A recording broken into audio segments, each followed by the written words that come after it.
Hujambo na karibu Mwanaspoti, ni kujuza yanayojiri viwanjani. Hii ni Innocent Media, mimi ni Innocent Osoro.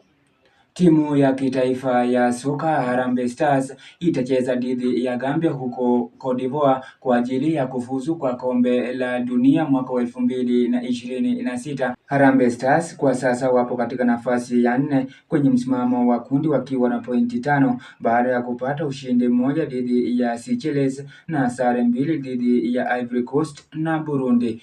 Nahodha wa timu ya Harambee Stars Michael Olunga alikuwa na haya ya kusema kabla ya mechi ya leo.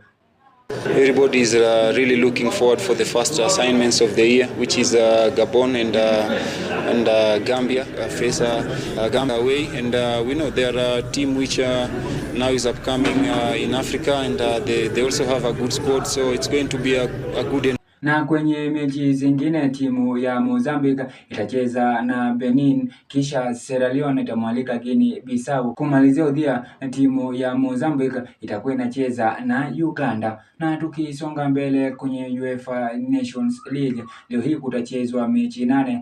Timu ya Turkey itakuwa mwenyeji wa Hungary, Italy itamwalika Ujerumani, kisha Denmark itakuwa mwenyeji wa Portugal, Netherlands itamwalika Hispania, Croatia itakuwa mwenyeji wa France, kisha kumalizia udhia Armenia itakuwa mwenyeji wa Georgia.